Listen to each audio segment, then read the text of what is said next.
Salve, salve, galera! Estamos aqui ao vivo com mais um Teoria Central. Tivemos pequenos problemas técnicos com conexão, mas estamos aqui para a nossa alegria. Hoje falaremos sobre uma coisa muito tranquila, uma coisa muito suave, né? Uma discussão sobre o preço da humanidade. Salve geral, galera que tá dando oi, copy, galera. Isso aí. Velho e bom, só o velho e boa Boomer Mania. Vamos tentar organizar aqui e sofrer pouco com isso. Rogério já está entrando. Salve, salve, senhor Rogério Mestre. Boa noite, Fabião, tudo bem? Beleza, mano, e você? Como você está?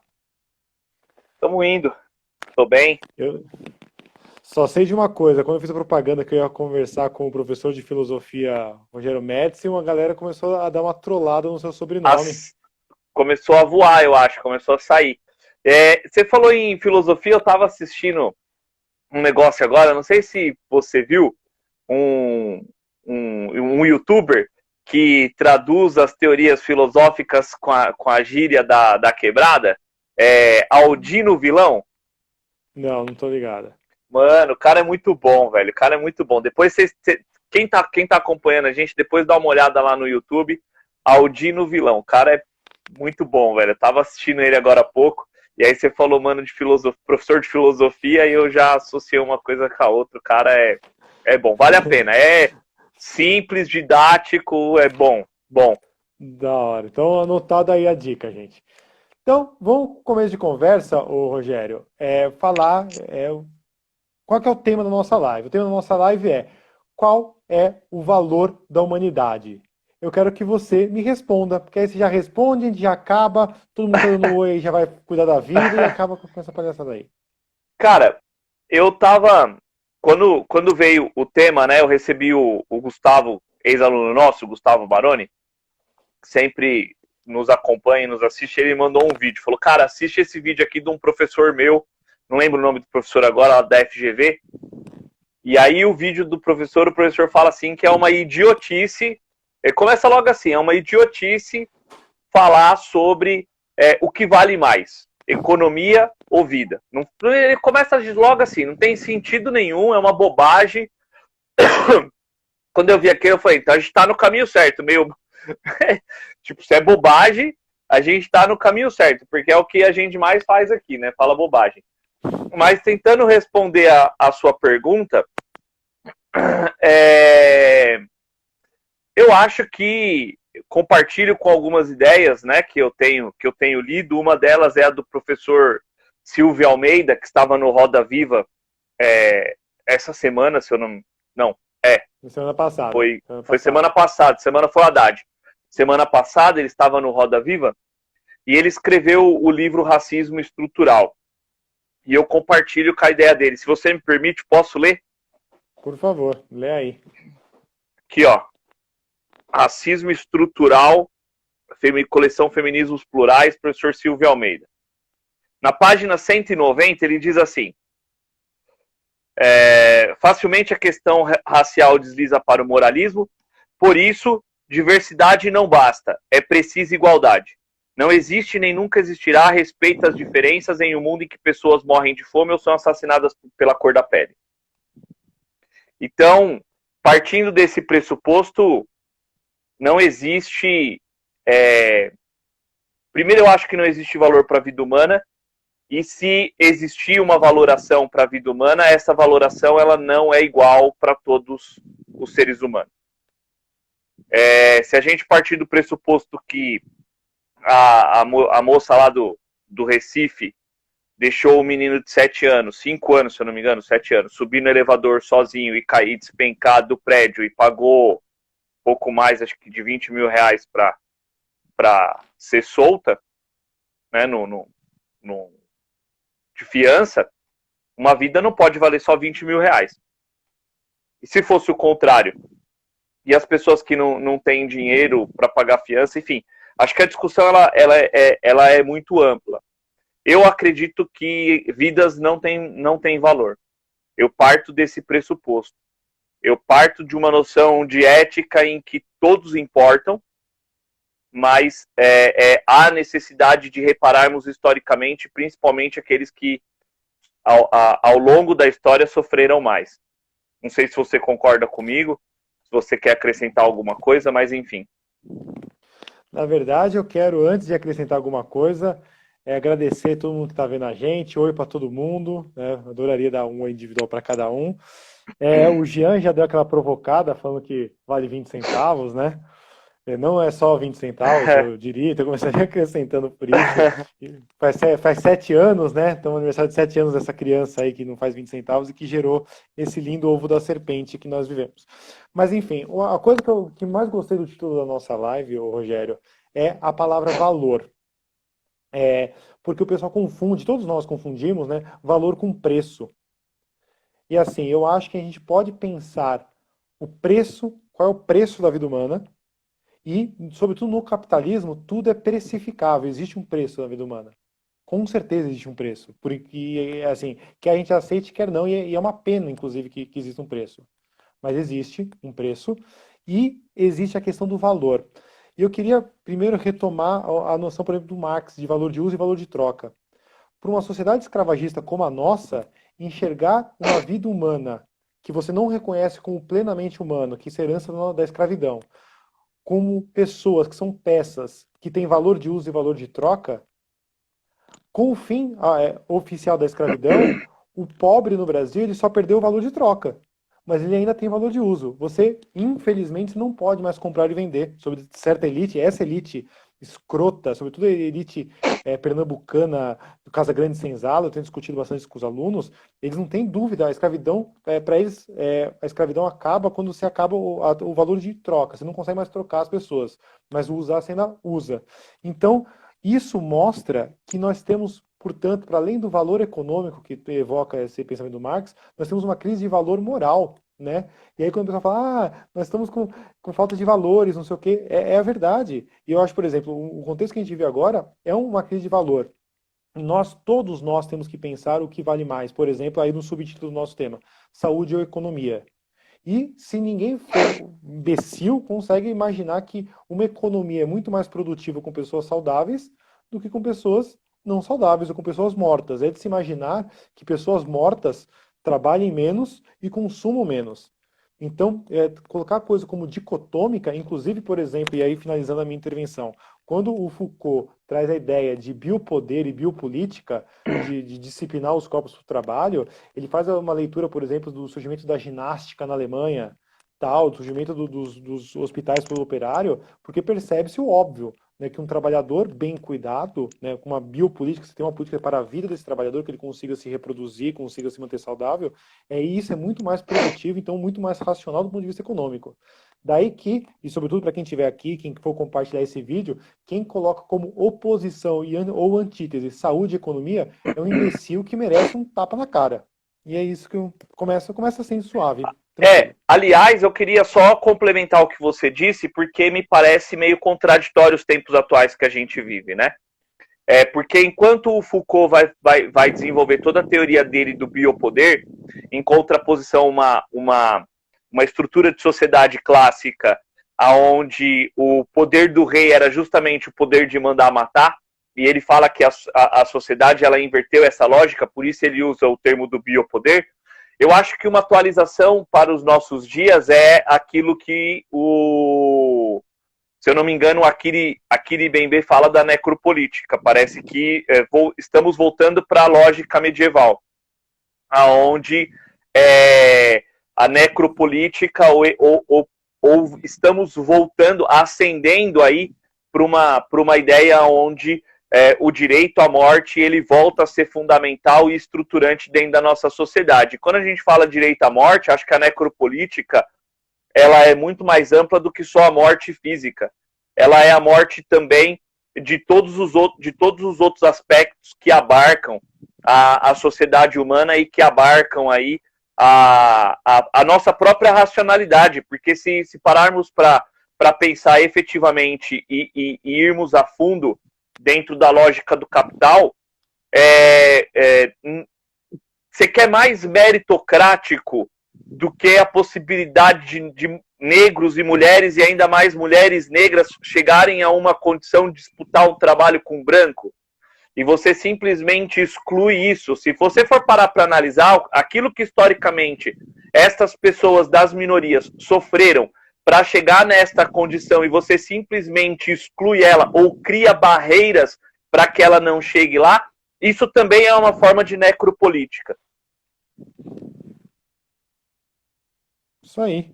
Na verdade, Rogério, essa noção, eu gostaria, a gente podia até discutir depois sobre a questão da meritocracia.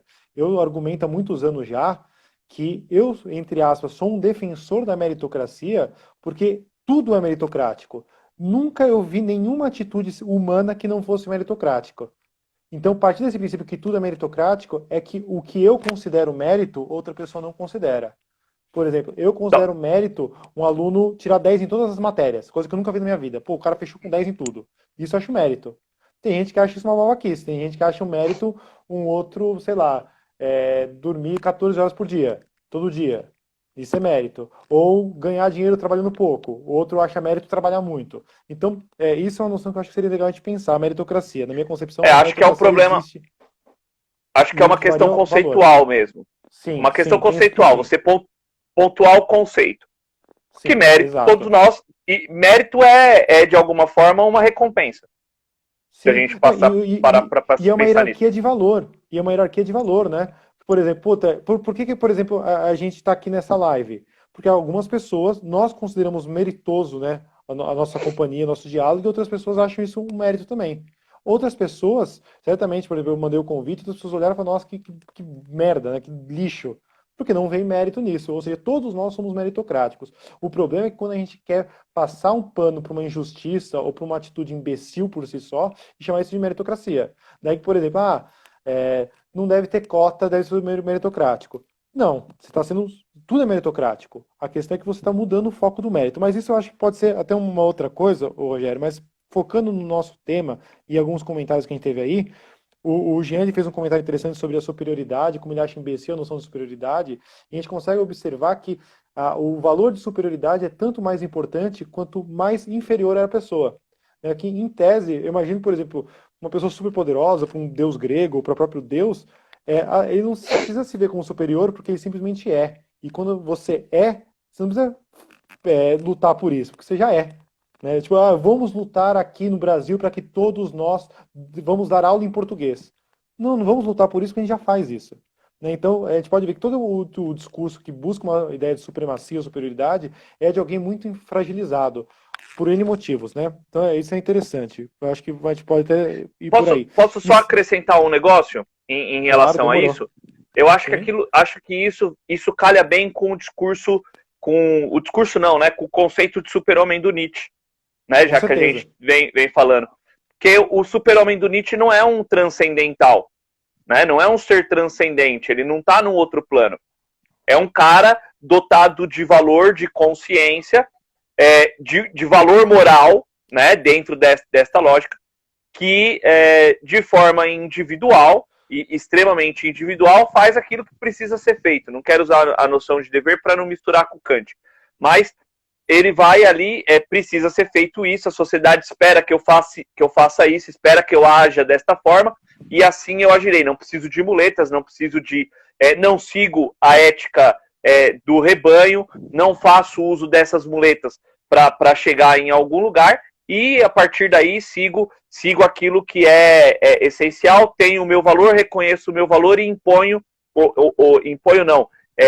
ofereço isso como uma contribuição para a construção dessa sociedade. Eu acho que pensar essa estrutura social como não havendo superioridade, né, de étnica, racial dentro desse conceito, eu acho que calha muito com isso. Né? Eu acho que é o conceito aplicado.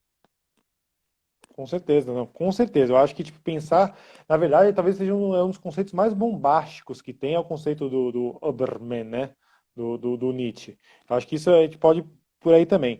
E a outra coisa que aí talvez a gente pode enveredar bem por essa conversa, Rogério, até porque você pensa sobre isso, imagino, o Jedi, ele comentou aqui nos comentários de que seria interessante a gente pensar o que é ser humano, para começo de conversa, a partir disso, né? Então eu acho que eu gostaria de saber a sua resposta, né, do que é o ser humano. E uma coisa que eu venho acompanhando, por exemplo, um pensador que ainda bem que está em voga, que é o Ailton Krenak, né, que tem toda uma concepção interessante, até por causa da sua origem e da sua militância indígena, pró-indígena, né, pró-povos originários, que é até o termo que eu prefiro, se existe, além do ser humano, tipo, o que é o ser humano, e se existe humanidade. Tipo, humanidade, o título é humanidade. A humanidade existe? E eu queria saber a sua opinião sobre essas duas coisas.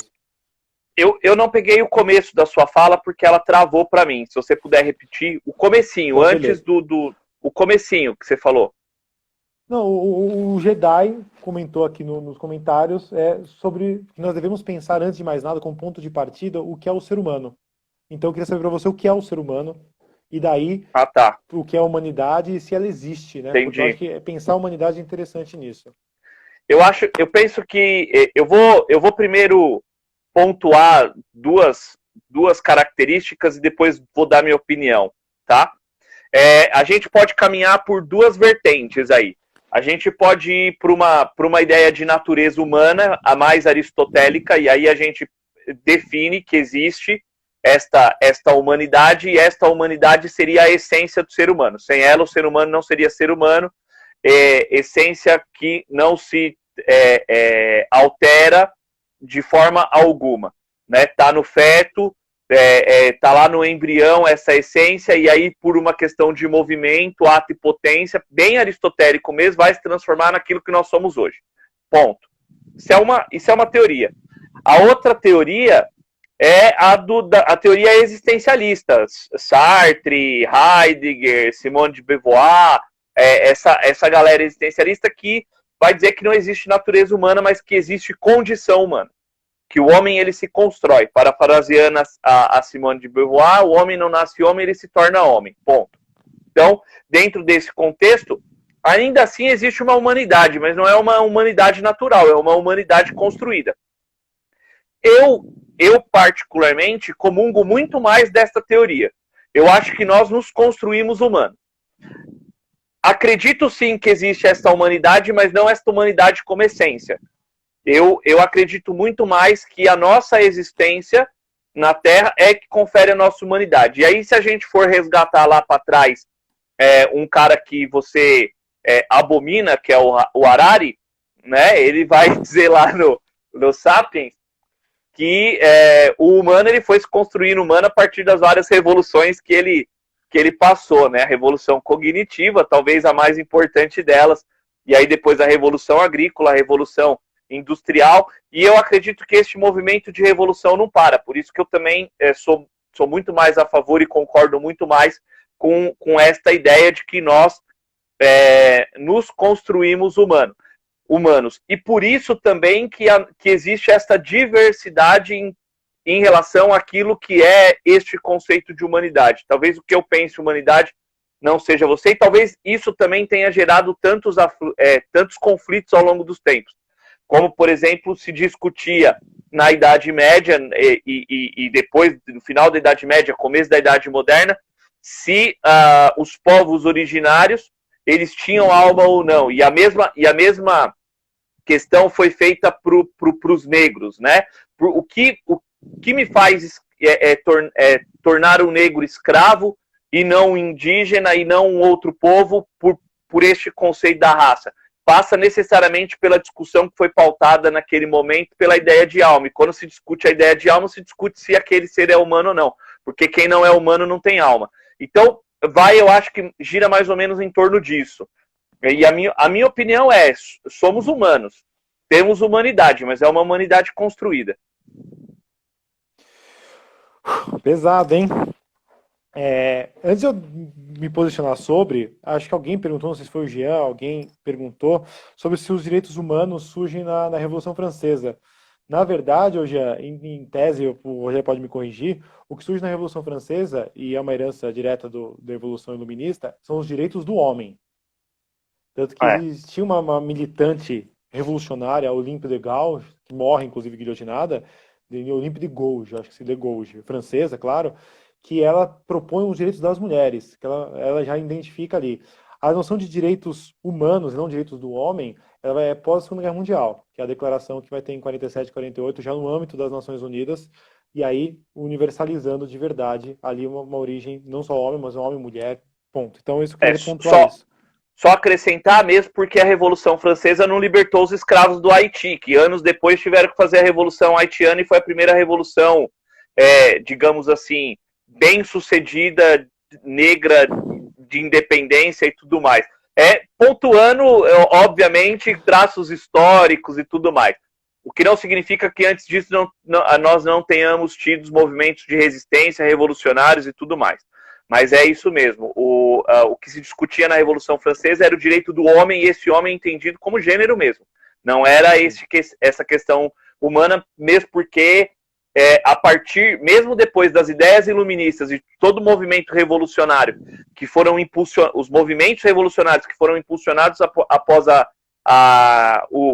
as ideias iluministas, ainda assim mantivemos o colonialismo, o neocolonialismo e tudo mais. Aonde abarca tudo isso, né? Aonde se difere o que é humano e o que não é, porque o escravo não era humano, o escravo era mercadoria. Exatamente. É a coisa, né, que retoma aquilo lá. É o valor, tinha valor de uso e valor de troca, né? Uma mercadoria, um produto semi-inerte. Aí a segunda coisa, eu acho interessante, porque assim, é possível caracterizar hoje em dia o ser humano, para além da filosofia, cientificamente, né? O ser humano ele tem um genoma, o que é humano. Inclusive, por exemplo, se você for sequenciar um bonobo ou um gorila, é uma fração de diferença genética, mas é uma diferença, tanto que, por exemplo, existem movimentos que buscam estender os direitos humanos a um raio de proximidade genética.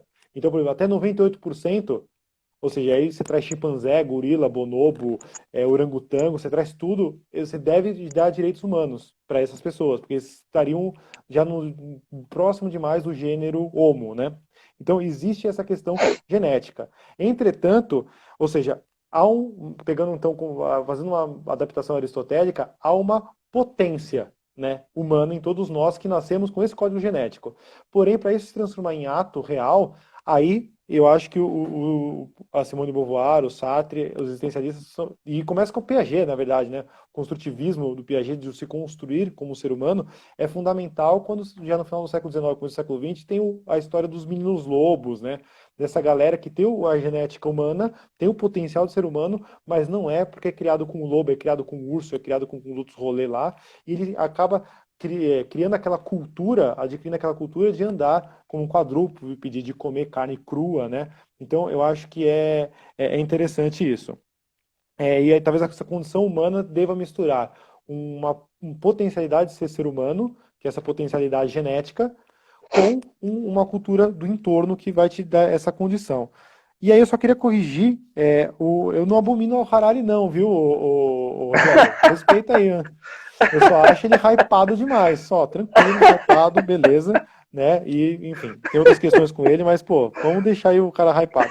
E por fim, o que mais chama atenção na ideia do racismo é que você vê com uma criação colonial que existe, me parece, uma tendência humana de buscar semelhanças e padrões nas coisas, e isso vai ser fundamental para a criação da ciência. Então, por exemplo, não me parece que quando os gregos se referiam aos persas, ou quando o Alexandre chega na cara do gol ali da Índia, ele vê um hindu ou um persa como um diferente no sentido de um não humano. Pelo contrário, vê uma diferença cultural entre persas, gregos e, enfim, X outras. Só que você não vê a questão do não humano. Era um ser humano de outras culturas, me parece. Vou fazer uma leitura superficial, assim, mas me parece que é isso. Quando você vai ter 2.000 anos depois disso, 1.500 anos depois disso, 2.000 anos, né? De 500 para 1.500, 2.000 anos. 2.200, mais ou menos. Quando você tem esse lapso e você passa a ver um outro bípede como não humano, é óbvio que é uma coisa farsesca, é uma construção econômica para você conseguir construir um caldo cultural para reduzir aquela pessoa que todo mundo sabe que uma pessoa está vendo uma pessoa a condição de coisa. Porque, por exemplo, no norte da África, o cristianismo copta, né, ali no Egito, é uma coisa muito antiga, né? Nós damos aula no Colégio Santa Catarina, que é uma santa egípcia, ela nasceu no Egito. né, Santa Catarina de Alexandria. Então, por exemplo, como que o Egito, na cristandade primária, antiga, os egípcios eram, tipo, não havia dúvida que os africanos egípcios eram seres humanos e depois passam a não ter alma. Ali na Etiópia tem uma igreja, esqueci o nome até a língua, o alfabeto que eles usam, e aí tem uma igreja meio autocéfala na Etiópia, que é uma puta igreja gigante, que tem relação tanto com o cristianismo e tem uma relação com o judaísmo, né? Na Somália e na Etiópia tem uma relação forte com o judaísmo. Como que durante 1000 anos, né? A Salomé era da Etiópia, sei lá de onde, durante 1000 anos, tudo bem. Aí muda a lógica econômica e a galera passa a duvidar de alma. É óbvio que isso é uma farsa, é uma mentira. E admitindo que seja verdade, que o ser humano sempre busca semelhanças, era óbvio que o o sujeito é bípede, tem nariz na frente da cara, olho na frente da cara, polegar opositor, todo mundo sabia que era homem. Mas você vai fazer uma construção. Irracionalidade, né? Irracionalidade. Tinha linguagem, se expressava, significava, né? Gerava signos. Exatamente. Então tinha todas as características. Só não tinha uma. Então, de todas as características, você pega por uma cidade como Timbuktu, no Mali, mano, colocava, sei lá, Budapeste no chinelo, colocava Viena no chinelo, no seu auge de um, auge de outro. Você pegava a cidade da Costa do Ouro, a noção de metalurgia que os negros, sobretudo islamizados ali da costa do Golfo da Guiné tinha. Então, tipo, e os europeus já comercializavam com essa galera. Como é que pode a gente não consegue, meu gato ele é bem humanizado, a gente humaniza o meu gato. Só que eu não consigo comercializar ele com ele não consigo fazer ele vender nada. Com os africanos isso se dava, com o pessoal da Ásia se dava. Né? A Rota da Seda, nunca ninguém duvidou que o chinês tinha ou não alma. Mas, enfim, então eu acho isso muito importante. Nós temos. Quando você... Fala, só acrescentando, desculpa te interromper, nós temos registros. Nós temos registros de trocas comerciais de marfim e outras pedras preciosas que datam do ano 700 na África subsaariana, não é nem no norte da África. Então, as sociedades antigas, né, bem ali, comecinho mesmo da Idade Média, já tinham esta prática comercial. Com certeza. Não, e, por exemplo, a relação norte do Egito de Alto e Baixo Nilo, no Alto Nilo é todo mundo negro, é o Sudão. Tipo, cala a boca, né? Tipo, então, precisamos, eu acho que até uma forma de tratar, e o Silvio de Almeida traz um pouco isso, é tratar o seguinte, quando você desumaniza um ser humano, aí com 98,8% de genética para cima, você desumaniza, você só está sendo um otário, né? Você não está sendo um supremacista, até está sendo, mas acima de tudo está sendo um otário, um mentiroso, que se não está mentindo para outra pessoa, ao menos está mentindo para si, o que já é bastante ridículo. E isso eu acho que é um peso, né? A gente pode dar um peso no que seria o valor da humanidade, quando a gente consegue conceituar o que é um ser humano, e se todos nós humanos temos direitos e quais seriam esses direitos, né? E aí quando a gente fala de direito, a gente acaba inevitavelmente caindo na questão da legalidade, né? Todos estes regimes e tudo isso que foi feito ao longo dos anos, não só com os negros, mas com outras minorias, estavam sob a égide do legal, né? Daquilo que é a legalidade. Então você pega, por exemplo, os regimes segregacionistas. Até 93, 94, se eu não me engano, na África do Sul, o apartheid era um movimento legal. Você pega o regime segregacionista nos Estados Unidos, amparados todos eles nas leis Jim Crow. Então também era um regime legal. No Brasil nós não tínhamos lei e não temos, mas temos uma estrutura, né, que ampara tudo isto. E esta estrutura no Brasil, ela alimenta o negócio, né? Acaba dando essa valorização, essa precificação que a gente vem falando, né? Aliás, o capitalismo ele só se desenvolve na base do colonialismo. Eu estava lendo, não foi no Silvio de Almeida que eu li, foi no Racismo Estrutural. Ele pegou de uma outra pessoa que eu não lembro agora, mas ele citou no livro dele, ele fala que se não fosse a Europa ter invadido a África era desenvolvida, porque ela tinha todas as condições de se desenvolver. Ela era autossuficiente, ela tinha as condições materiais de desenvolver indústrias e tudo mais. Ela tinha todas as condições. O legado colonialista industrializou e desenvolveu os países europeus, apoiando o Estado europeu e subjugando a América, a Ásia e a África. E aí hoje a gente vive nesse legado, né, em desenvolvimento ou subdesenvolvido, usando os termos antigos, né, ou num contínuo desenvolvimento que não termina nunca, esse desenvolvimento nunca chega, por mais que você tenha aí um PIB crescente, que não é o nosso caso, não era antes da pandemia, que se deixe isso muito claro, porque ainda quando a gente era na era desenvolvimentista do lulismo, a oitava, a sétima economia do mundo, a gente ainda era considerado país desenvolvido, porque não tínhamos as estruturas por causa da base colonial. Então tudo isso também tem que ser posto na pauta, né? A valorização, a precificação do ser humano. O ser humano não, assim, deveria ter o mesmo valor, mas não tem. E aí tem a questão do direito e tem a questão também da economia que está presente nisso, né? Leis que não dão este mesmo valor e uma estrutura econômica que também não valora desta mesma forma. Rogério, uma coisa que eu já argumento há muitos anos às pessoas mais próximas é o seguinte: na minha concepção, e já faz tempo que eu argumento isso, o principal fundamento do ser humano está na noção de justiça, né? Porque, por exemplo, mesmo um gato, vou citar meu gato de novo, eu trato com o maior carinho, não sei o que, às vezes dá chilique e me machuca. Só que ele não consegue ver como, por exemplo, ele me machucar é injusto. Um ser humano, ele tem a justiça. E a injustiça é um negócio que atiça todo mundo. E é muito comum, por exemplo, você ver, você vai analisar estruturalmente algumas religiões, práticas religiosas, mitos religiosos, sempre tem uma divindade ou uma história relacionada à justiça. É a justiça divina no cristianismo, é Xangô, né, nas religiões de matriz africana, uma justiça uma hora mais vingativa, uma justiça outra hora mais ponderada, mas a justiça é muito importante. E na nossa sociedade há uma desgraçada tentativa de deixar simbiose, justiça e legalidade, né? Nem toda lei é justa, nem toda justiça está codificada em lei, né? Ainda que nós tenhamos um esforço desde o Hammurabi, desde o Código de Hammurabi, né? Você vê que, por exemplo, é aquilo que a gente falou, a escravidão nunca foi justa, mas quase sempre foi legal, né? A história da humanidade é uma história de escravidão. Na Grécia, em Roma, na própria Acádia, Suméria, é uma história do Egito, é uma história de escravidão. E a gente pode observar que muitas vezes a legalidade ela atua contra a justiça, né? Muitas vezes a legalidade ela se esforça para manter pessoas subalternas às outras, né? Que você consiga explorar o trabalho dessas outras, e você só precisa de um motivo para que essa pessoa mereça ser explorada. Fosse um bárbaro em Roma, porque o cara é explorado, não, porque o cara é um bárbaro, ele não tem os modos romanos, não fala latim, não tem a cidadania, não reconhece a cara de César na moeda, então ele é um bárbaro. E por ser bárbaro, pau nele. Hoje em dia, no Brasil, ainda que seja, e eu reconheço, é óbvio que é evidente, o racismo estrutural, mas, por exemplo, nada supera no Brasil a pobreza. A pobreza como estigma daquele que merece ser explorado. A pessoa é pobre, sobretudo, porque ela merece ser explorada, né? Então ela não é pobre porque ela é explorada, mas é porque ela merece. E por que ela merece? Porque ela é pobre.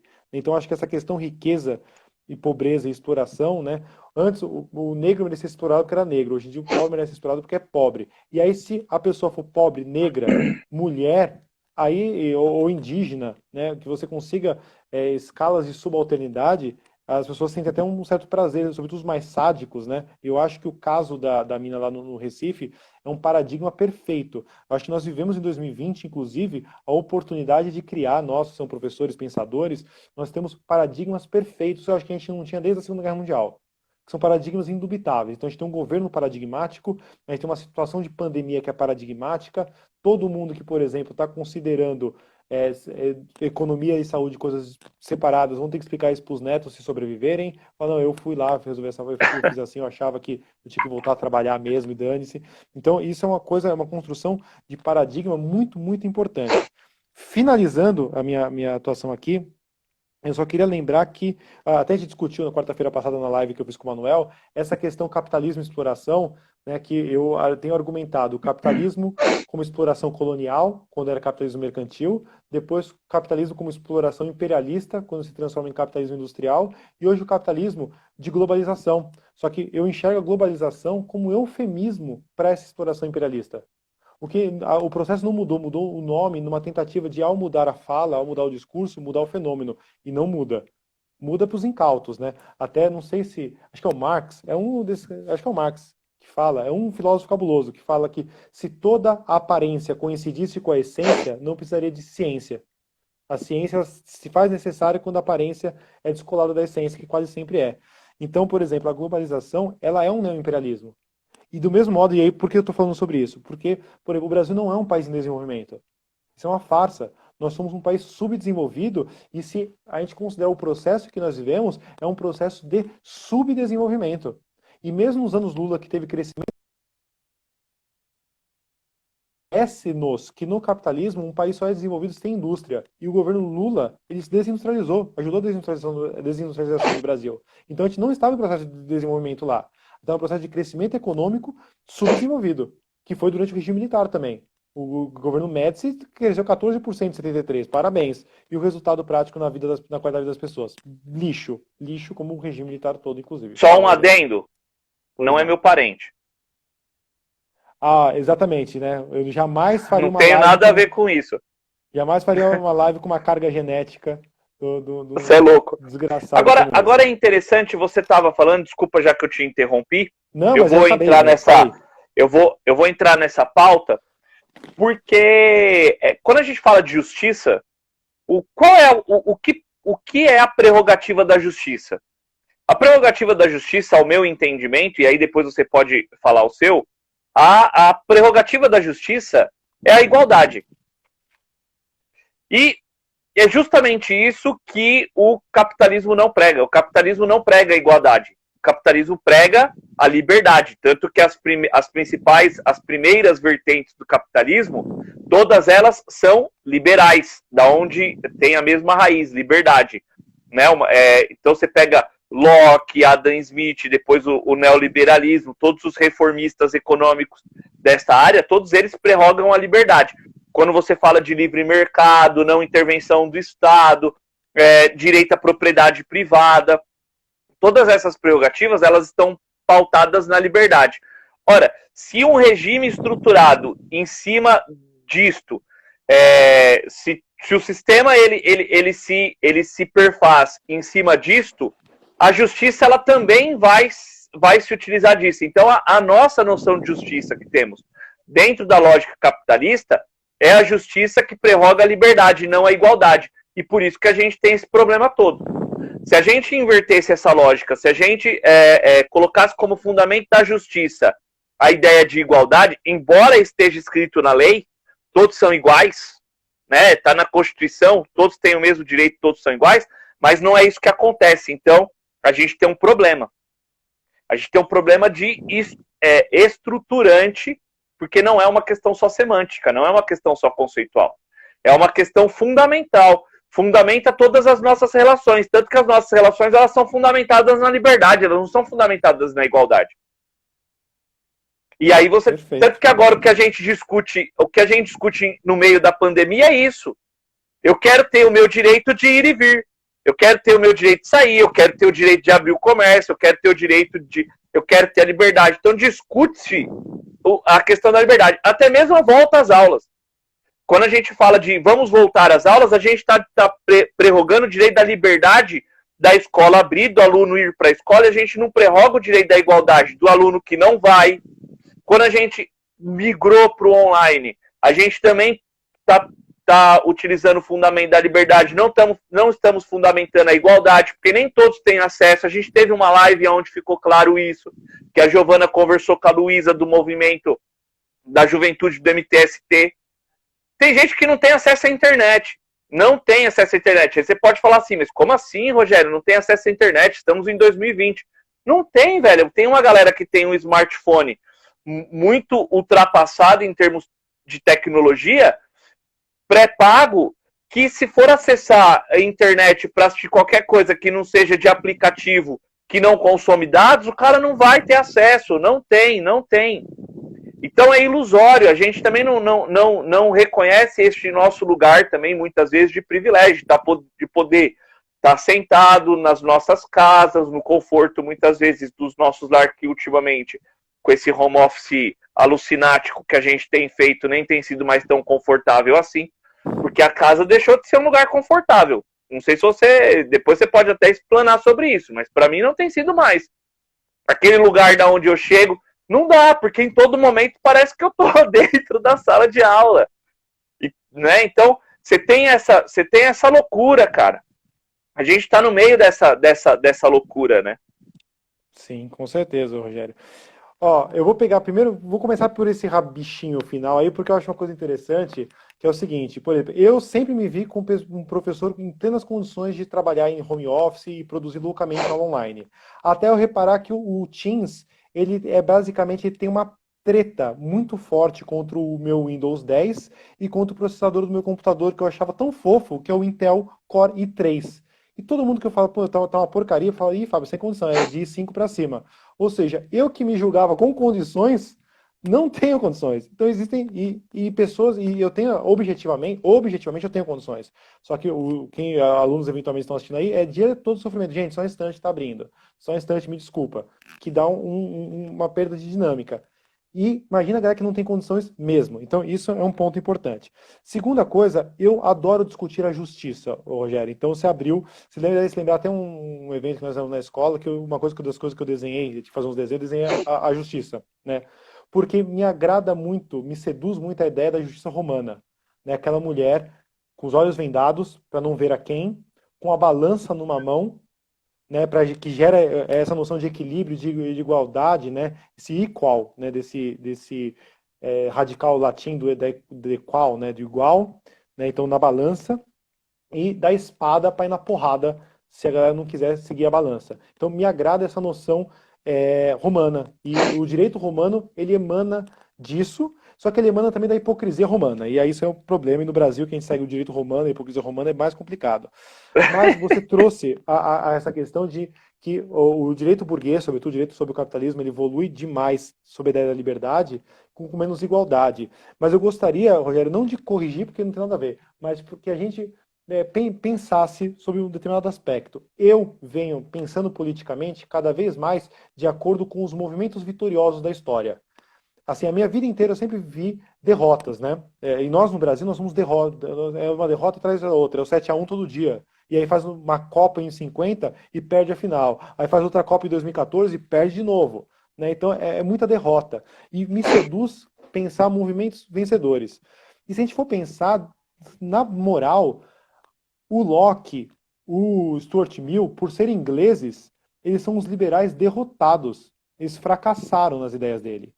Mas tem um lugar onde o ideal burguês liberal não fracassou. O nome desse lugar é a França. E qual foi o título do movimento que venceu na França? O movimento revolucionário francês era liberdade, igualdade e fraternidade. E me seduz, ou pelo menos eu me sinto tentado a pensar que só venceu por isso.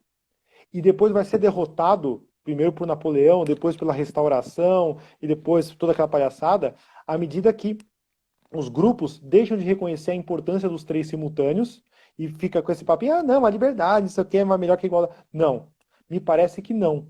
Se nós não atuarmos, assim, se nós quisermos capitalismo, se a gente quiser, não, a gente vai ser capitalista, beleza, e quiser que o capitalismo funcione, me parece que nós temos que voltar aos burgueses, porque é uma revolução burguesa, né, o Rogério? É a primeira revolução burguesa que dá certo. Já tinham tido outras revoluções burguesas que deram errado. A Revolução Gloriosa na Inglaterra foi bizonha. Tem uma revolução na Alemanha em 1564, acho, que passou vergonha, morreu todo mundo. Foi a Revolução Francesa, só que deu muito errado e todo mundo morre. A Revolução Francesa é uma revolução burguesa e que dá certo. E na minha concepção, por que dá certo? Porque é o ímpeto moral de congregar a liberdade, muito pensada pelos filósofos ingleses, a igualdade, pensada por filósofos franceses, a questão do socialismo utópico, que é mais ou menos contemporâneo, os iluministas, nessa questão, e a questão da fraternidade, né? A própria ideia do quando Kant faz da paz perpétua, e outras, umas coisas mais progressistas na própria Igreja Católica, há uma noção de fraternidade no cristianismo muito importante, que quando não hipócrita, ela é muito potente, usando até um termo que vem sendo usado. Então, me parece isso. Eu acho que nós, se conseguirmos trabalhar em equilíbrio com essas três coisas, nós seremos uma sociedade burguesa bem-sucedida. A questão Eu posso quem pôr. quer fazer... Só para encerrar, Rogério, Tá. por que eu acho que não está rolando as coisas ultimamente? Porque, por exemplo, a própria liberdade, que o pessoal fala, eu quero liberdade de ir e vir, Isso é uma liberdade hipercondicionada, porque, por exemplo, e se eu quiser a liberdade de não ir?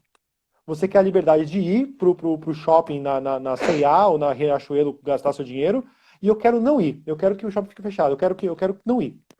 Mas eu vou ser obrigado a ir. Porque né, a conjuntura muda. Então, uma liberdade que é hipercondicionada, até acredito que condicionantes há, mas liberdade hipercondicionada não é liberdade, é mentira para enganar trouxa. E nós, eventualmente, não querendo ser trouxas, a gente pode repensar a liberdade para além, né, dessa canga que colocam nas nossas costas. É mais ou menos Eu, isso. eu queria só pôr uma pimenta nessa ideia, quando você traz a questão da Revolução Burguesa, a Revolução Francesa bem-sucedida, eu tenho minhas dúvidas. Eu sou meio cartesiano nesse ponto aí. Eu vou levantar o direito à dúvida se ela foi bem-sucedida nesses 3 pontos mesmo. E digo por quê. Porque, do ponto de vista de liberdade, eu acho que vai até a página 2, principalmente quando a gente pega a teoria do Locke, né, não a teoria do empirismo, mas a teoria política do Locke mesmo. Ele diz que a questão da liberdade, e aí eu concordo contigo, foi derrotado, né? E ele participou da Revolução Gloriosa, né? Ele é daquela época, ele viveu ali o movimento do Carlos I, enfim, ele participa ali, né? Ele tem até um cargo depois dentro do parlamento da Revolução Gloriosa. Ele vai ali dizer que 2 coisas são fundamentais no Estado, que o Estado precisa garantir: liberdade e direito à propriedade privada. Ora, o Estado não garante a liberdade do indivíduo e o Estado não garante a propriedade privada. Tem pessoas que passam fome e tem pessoas que moram na rua. Então esse Estado é falido, a tese dele está morta aí. Na hora que o Estado não garante, aí depois vem a galera falando, não, o Estado é mínimo, não sei o que lá, é meio na tentativa de passar um pano. Esse é o primeiro ponto. Na questão da própria Revolução Francesa, quando fala de igualdade dentro daquele contexto que a gente explicou antes, por os homens, porque não era igualdade para as mulheres, porque o sufrágio universal é posterior, não foi editado na própria Revolução, o sufrágio universal vai ser pensado e consolidado depois, talvez ele pudesse até ter sido pensado, gestado na Revolução, mas ele vai ser consolidado depois, e a própria questão das colônias francesas, que não tiveram o mesmo direito de se rebelarem como os parisienses, né, dentro do contexto da Revolução. E essa questão, por exemplo, da fraternidade, ela, dentro desse ponto, ela é mais utópica do que qualquer outra coisa, né? Não existe essa ideia, porque o fraterno é irmão, né? E dentro desse cenário capitalista, liberal, aonde aí é meio Hobbes, né? Homem é o lobo do homem, é todos contra todos, é guerra de todos contra todos. Não existe essa ideia de fraternidade no capitalismo. Né? Se eu e você disputamos a mesma vaga, e só tem uma vaga. E aí? Você vai ceder, eu vou ceder? Ser fraterno é isso, né? Pensar em conjunto. O capital não pensa em conjunto. O neoliberalismo, sobretudo nesses tempos que a gente vive, ele não é absolutamente fraterno. Então, assim, foi uma revolução burguesa, foi, sem sombra de dúvida, mas eu levanto o crédito da dúvida sobre o legado da Revolução Francesa. Né? Eu não sou tão positivo como você nesse ponto, meu querido amigo. Nesse ponto, eu prefiro dar um passo atrás. Ô, Rogério, ultimamente eu ando considerando um exemplo de cidadania e tranquilidade o Napoleão Bonaparte. Isso pode ser até também outra live. Eu acho que o Napoleão, gosto, cada dia que passa eu gosto mais do Napoleão. Mas por quê? E aí eu quero encadear alguns pensamentos. Porque o que foi o processo revolucionário? E assim, e deu certo enquanto esses 3 estavam funcionando. É um pouco isso que eu quis dizer. À medida que o equilíbrio dessas 3 coisas se perde, o processo revolucionário se perde.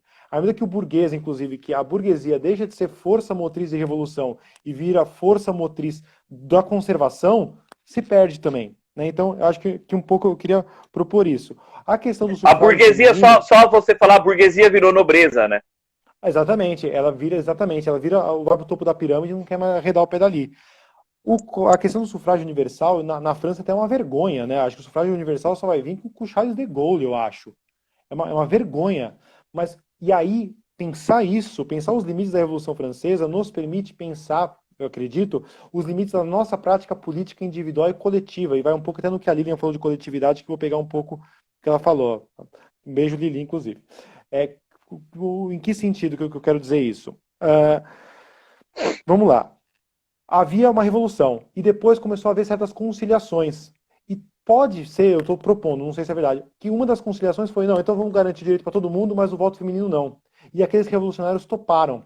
E se politicamente na época parecia um negócio, vamos fazer uma frente ampla, vamos fazer uma coalizão para garantir os direitos mínimos, olha o risco que é dessas frentes amplas de garantir direito mínimo.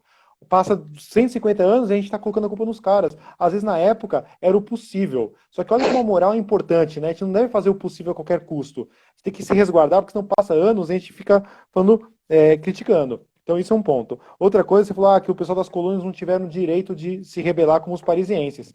Importante, os parisienses não tiveram direito também. Eles só se rebelaram. Assim, nunca. Ainda acho que o Locke, né, diz sobre o direito de se rebelar diante de uma ditadura. Mas, enfim, nunca esse direito ele foi realmente permitido. Toda rebelião ela é altamente punida. Desde o Spartacus, né? O Spartacus, eu gosto de fazer esse paralelo, mas eu preciso estudar um pouco mais os dois para não falar besteira. Mas eu adoro o paralelo da Revolução do Spartacus com a independência do Haiti. Eu acho que, eles são fundamentais para a gente entender hoje, e a gente fala pouco. Mas, enfim, eu acho que isso é importante, mesmo sem poder se rebelar. E no caso do Haiti, eu penso que a Revolução só existiu por causa dos contextos na França, da Revolução Francesa. Porque o que acontece? A Revolução Francesa tem um momento glorioso no começo, depois ela descamba, eu acho que com muita coalizão envolvendo, sobretudo, os... qual que é o nome? Os girondinos. Eu acho que os girondinos são uns puta quinta coluna, traz potência estrangeira para sabotar o processo, coisa que a gente vai ver com a União Soviética depois. E eu acho que essas sabotagens internacionais vão prejudicar a Revolução Francesa de uma forma que a gente merece prestar atenção. A Inglaterra mandando mercenário é um negócio que zoa o esquema. Daí o Napoleão ele vai ter uma proposta, na minha opinião, no começo interessante, depois ele capitula até o princípio republicano, né, ele retrai de uma república, volta para uma monarquia esquisitíssima, que era a monarquia dele, ainda que ele faz, na minha opinião, um papel na Europa decente, deveria ter ganho da Rússia, hoje em dia eu posso fazer tranquilidade, gostaria, se tivesse um replay, torceria para ele invadir Moscou e arregaçar aquela servidão imunda que tinha no Império Russo, mas enfim. E finalizando, a Lili trouxe a ideia de relação liberdade contra a coletividade na quarentena. Eu acho que esse é o peso, né? A liberdade individual, a liberdade coletiva e a responsabilidade individual e a responsabilidade coletiva vai estar a ver, na minha opinião, com as noções de liberdade, de igualdade e da fraternidade, que é uma fraternidade responsável. Nós devemos ser responsáveis com os nossos irmãos, porque são nossos irmãos.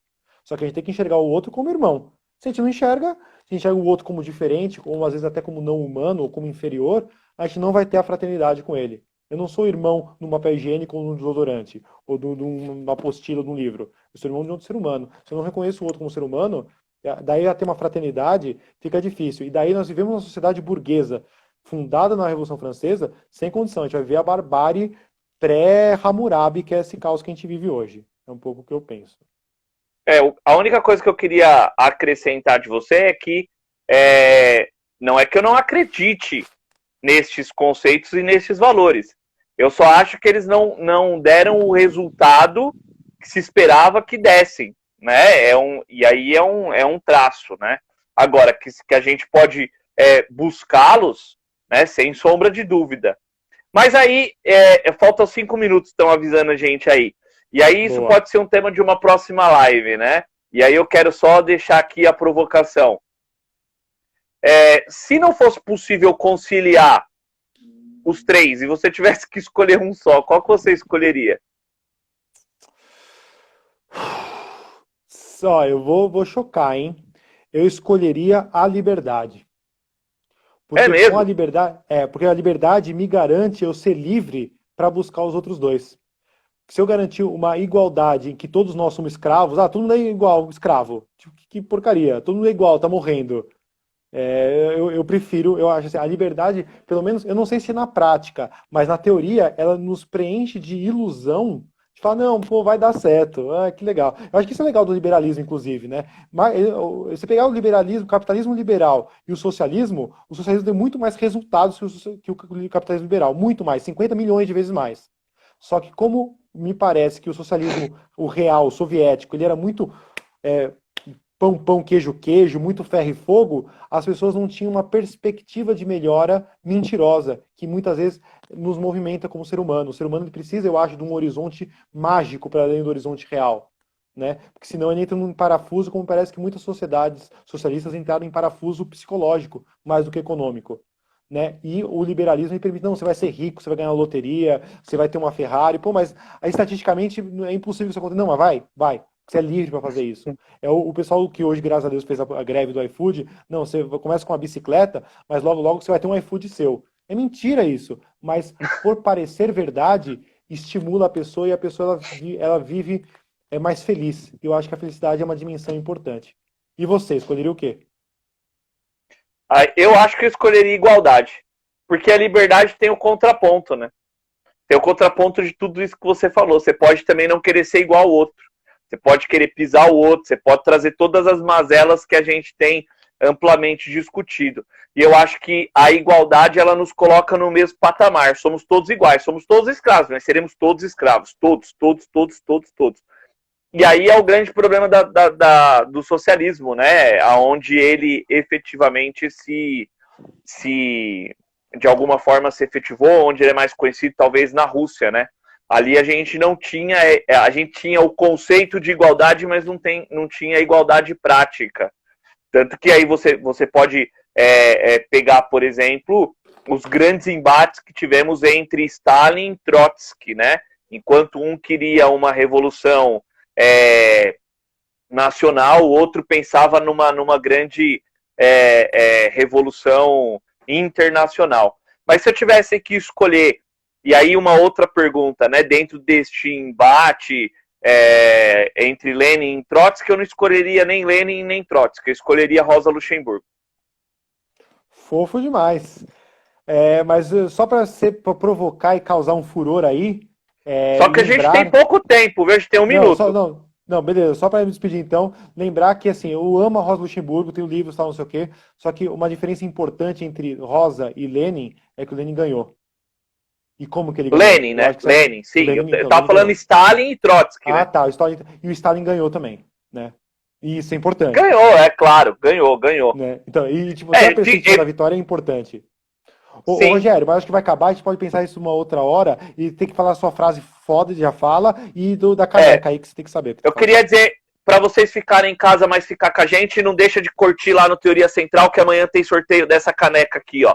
Vai lá no post da caneca, deixa seu comentário, curte, acompanha a gente, prestigia essa galera foda aí, que são estes livers do Teoria Central. Fabião, um abraço, é sempre um prazer, é sempre uma alegria falar com você, debater com você, discutir com você, e mais do que tudo, aprender com você. Sou seu É fã, cara. nóis. Idem, Rogério, e obrigado a todo mundo que assistiu aí. Beijos e abraços para todo mundo. Nos vemos no na próxima live. Valeu. Tchau, gente.